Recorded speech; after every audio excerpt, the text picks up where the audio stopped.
നിർബന്ധിത മതപരിവർത്തനത്തിനും ലവ് ജിഹാദിനുമെതിരെ നിയമനിർമ്മാണത്തിന് മഹാരാഷ്ട്ര. നിയമവശങ്ങളും സാങ്കേതിക വശങ്ങളും പഠിക്കാൻ മഹാരാഷ്ട്ര സർക്കാർ 7-അംഗ സമിതിയെ നിയോഗിച്ചു.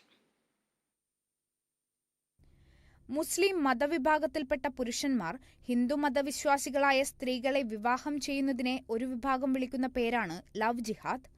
നിർബന്ധിത മതപരിവർത്തനമാണ് നടക്കുന്നതെന്നാരോപിച്ചാണ് ലവ് ജിഹാദിനെതിരെ നിയമനിർമ്മാണത്തിന് മഹാരാഷ്ട്ര ഒരുങ്ങുന്നത്. നിയമവശങ്ങളും സാങ്കേതിക വശങ്ങളും പഠിക്കാൻ 7-അംഗ സമിതിയെ മഹാരാഷ്ട്ര സർക്കാർ നിയോഗിച്ചു. നിയമം, സാമൂഹികനീതി, വനിതാ ശിശുവികസനം, ആഭ്യന്തരം, ന്യൂനപക്ഷക്ഷേമം ഉൾപ്പെടെയുള്ള വകുപ്പുകളിലുള്ളവർ പാനലിൽ അംഗങ്ങളാകും. നിർബന്ധിത മതപരിവർത്തനം, ലവ് ജിഹാദ് എന്നിവയെക്കുറിച്ചുള്ള പരാതികൾ കൈകാര്യം ചെയ്യുന്നതിനുള്ള നടപടികൾ കമ്മിറ്റി നിർദ്ദേശിക്കുമെന്നും നിയമനിർമ്മാണം ശുപാർശ ചെയ്യുന്നതിനായി മറ്റ് സംസ്ഥാനങ്ങളിലെ നിയമങ്ങൾ പഠിക്കുമെന്നും മഹാരാഷ്ട്ര സർക്കാർ പറഞ്ഞു. ലവ് ജിഹാദ് കേസുകൾ കൈകാര്യം ചെയ്യാൻ ഇതിനകം തന്നെ ഉത്തർപ്രദേശ്, മധ്യപ്രദേശ്, ഗുജറാത്ത് സംസ്ഥാനങ്ങൾ നിയമനിർമ്മാണം നടത്തിയിട്ടുണ്ട്. കഴിഞ്ഞ വർഷം ഉത്തർപ്രദേശ് നിയമസഭ UP നിയമവിരുദ്ധ മതപരിവർത്തന നിരോധന ഭേദഗതി ബിൽ 2024 പാസാക്കിയിരുന്നു.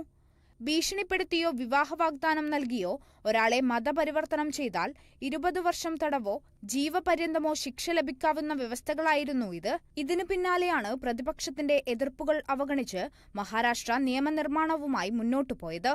National desk, Kerala vision news.